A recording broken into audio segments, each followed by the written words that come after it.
தேமுதிகவின் இந்த முடிவு உண்மையிலே அதிர்ச்சியா இருக்கு. ஏன்னு கேட்டீங்கன்னாக்கா, கேப்டன் விஜயகாந்த் அவர்கள் தேமுதிகவை ஆரம்பித்ததே திமுகவை கருவறுக்க வேண்டும் என்பதற்காகத்தான் அவர் ஆரம்பித்தார். இன்னைக்கு இவங்க திமுக கூட போய் சேர்ந்திருக்கிறாங்கன்னா, உண்மையிலேயே அவர் ஆத்மா அதை ஒத்துக்கொள்ளாது. உண்மையிலேயே அவர் ஆத்மாவும் சாந்தி அடையும் அடையாது. ஏன்னா அவர் ஆரம்பிச்சது என்னன்னா வேற ஒரு குறிக்கோள் ஆரம்பிச்சாரு. ஏன்னா அவர் அந்த மண்டபத்தை இடித்து நம்ப வச்சு கழுத்து எடுத்தாங்க அந்த திமுக. நீங்க மாற்றுப்பாதையை கொடுங்க, நாங்க அந்த மாற்றுப்பாதையில செயல்படுத்த முடியுமான்னு பாக்குறோம்னு சொல்லிட்டு அவரும் மாற்றுப்பாதையை கொடுத்து மாற்றுப்பாதையில தாராளமாக அங்க பாலம் கட்டலாம் என்று சொல்லியும் வேண்டுமென்றே அந்த திட்டத்தை நிராகரித்து மண்டபத்தை இடித்து அங்கு பாலம் கட்டியவர்கள் திமுகவினரும் காங்கிரஸ் ஆட்சியும். இதுல மாற்று கருத்தே கிடையாது. இதுல ஒரு தடவை டிஆர் பாலு வேண்டுமென்றே இதற்கு எப்பவுமே அவருக்கு புத்தாண்டு வாழ்த்துக்கள் சொன்னது கிடையாது. ஆனால் மண்டபம் இடிக்கப்படும் அந்த தருவாயில புத்தாண்டு வாழ்த்துக்கள் செய்தி அனுப்புறாரு.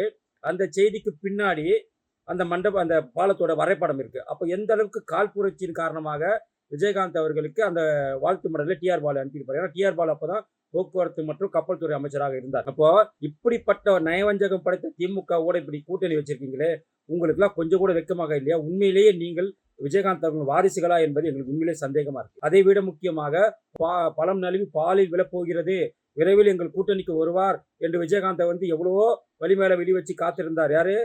கலைஞர் அவர்கள். ஆனா அப்போ கூட அவ்வளவு கலைஞர் கெஞ்சியும் கூட அந்த பக்கமே திரும்பி பார்க்காதவர் தான் விஜயகாந்த் அவர்கள். எனக்கு 2 பேருமே வேண்டாம் என்று மக்கள் நல கூட்டணி ஒன்றை வைத்து தனித்து நின்று சாதித்து காட்டியவர் புரட்சி கலைஞர் விஜயகாந்த் அவர்கள். அது மட்டுமல்லாமல் நரேந்திர மோடி மீது அதீத அன்பு கொண்டவரும் அவர்தான். அதே போல் நரேந்திர மோடி அவர்களும் அவரை அருகில் அமர வைத்து அவர் முதலில் பாராளுமன்றத்தில் பிரதம மந்திரியாக பதவியேற்கும் போது இவருக்கு முக்கியத்துவம் கொடுத்து கட்டி அணைத்து எந்த அளவுக்கு முக்கியத்துவம் கொடுத்தார் என்பது அன்னைக்கு இருந்த எல்லாருக்குமே தெரியும். இப்படி பாஜகவோடு நல்லுறவு இருந்த விஜயகாந்த் அவருடைய ஆன்மா இப்படி நீங்கள் தீய சக்தி திமுகவுடன் சேருவதனால் எப்படி சாந்தி அடையும் எங்களுக்கு தெரியல. உண்மையிலேயே மக்கள் யாராலும் சொல்ற மாதிரி பணத்திற்கு ஆசைப்பட்டு தான் அந்த தேமுதிக இந்த வேலையை செய்திருக்கும்னு நாங்க நினைக்கிறோம். ஏன்னா உண்மையிலேயே நீங்கள் கேட்கும் தொகுதி கட்டாயமாக அங்க கிடைக்காது. அதுல மாற்று கருத்தே கிடையாது. இது உண்மையிலேயே ரொம்ப வருத்தமான செய்தி. தேமுதிகவின் இந்த முடிவு உண்மையிலே அதிர்ச்சியா இருக்கு. ஏன்னு கேட்டீங்கன்னாக்கா, கேப்டன் விஜயகாந்த் அவர்கள் தேமுதிகவை ஆரம்பித்ததே திமுகவை கருவறுக்க வேண்டும் என்பதற்காகத்தான் அவர் ஆரம்பித்தார். இன்னைக்கு இவங்க திமுக கூட போய் சேர்ந்திருக்கிறாங்கன்னா, உண்மையிலேயே அவர் ஆத்மா அதை ஒத்துக்கொள்ளாது.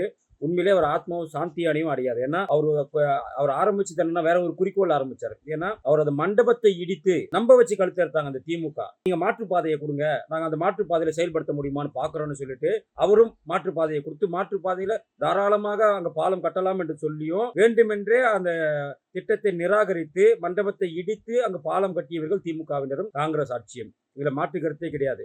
இதுல ஒரு தடவை டிஆர் பாலு வேண்டுமென்றே இதற்கு எப்பவுமே அவருக்கு புத்தாண்டு வாழ்த்துக்கள் சொன்னது கிடையாது. ஆனால் மண்டபம் இடிக்கப்படும் அந்த தருவாயில புத்தாண்டு வாழ்த்துக்கள் செய்தி அனுப்புறாரு. அந்த செய்திக்கு பின்னாடி அந்த மண்டபம் அந்த பாலத்தோட வரைபடம் இருக்கு. அப்போ எந்த அளவுக்கு காழ்ப்புணர்ச்சியின் காரணமாக விஜயகாந்த் அவர்களுக்கு அந்த வாழ்த்து மடலில் டிஆர் பாலு அனுப்பியிருப்பார். ஏன்னா டிஆர் பாலு அப்பதான் போக்குவரத்து மற்றும் கப்பல் துறை அமைச்சராக இருந்தார். அப்போ இப்படிப்பட்ட நயவஞ்சகம் படைத்த திமுகவோட இப்படி கூட்டணி வச்சிருக்கீங்களே, உங்களுக்கு எல்லாம் கொஞ்சம் கூட வெக்கமாக இல்லையா? உண்மையிலேயே நீங்கள் விஜயகாந்த் அவர்கள் வாரிசுகளா என்பது எங்களுக்கு உண்மையிலேயே சந்தேகமா இருக்கு. அதை விட முக்கியமாக பழம் நழுவி பாலில் விழப்போகிறது, விரைவில் எங்கள் கூட்டணிக்கு வருவார் என்று விஜயகாந்த் எவ்வளவோ வழிமேல வெளி வச்சு காத்திருந்தார். யாரு? கலைஞர் அவர்கள். ஆனா அப்போ கூட அவ்வளவு கலைஞர் கெஞ்சியும் கூட அந்த பக்கமே திரும்பி பார்க்காதவர் தான் விஜயகாந்த் அவர்கள். எனக்கு 2 பேருமே வேண்டாம் என்று மக்கள் நல கூட்டணி ஒன்றை வைத்து தனித்து நின்று சாதித்து காட்டியவர் புரட்சி கலைஞர் விஜயகாந்த் அவர்கள். அது மட்டுமல்லாமல் நரேந்திர மோடி மீது அதீத அன்பு கொண்டவரும் அவர்தான். அதே போல் நரேந்திர மோடி அவர்களும் அவரை அருகில் அமர வைத்து அவர் முதலில் பாராளுமன்றத்தில் பிரதம மந்திரியாக பதவியேற்கும் போது இவருக்கு முக்கியத்துவம் கொடுத்து கட்டி அணைத்து எந்த அளவுக்கு முக்கியத்துவம் கொடுத்தார் என்பது அன்னைக்கு இருந்த எல்லாருக்குமே தெரியும். இப்படி பாஜகவோடு நல்லுறவு இருந்த விஜயகாந்த் அவருடைய ஆன்மா இப்படி நீங்கள் தீய சக்தி திமுகவுடன் சேருவதனால் எப்படி சாந்தி அடையும் எங்களுக்கு தெரியல. உண்மையிலேயே மக்கள் யாராலும் சொல்ற மாதிரி பணத்திற்கு ஆசைப்பட்டு தான் அந்த தேமுதிக இந்த வேலையை செய்திருக்கும்னு நாங்க நினைக்கிறோம். ஏன்னா உண்மையிலேயே நீங்கள் கேட்கும் தொகுதி கட்டாயமாக அங்க கிடைக்காது. அதுல மாற்று கருத்தே கிடையாது. இது உண்மையிலேயே ரொம்ப வருத்தமான செய்தி.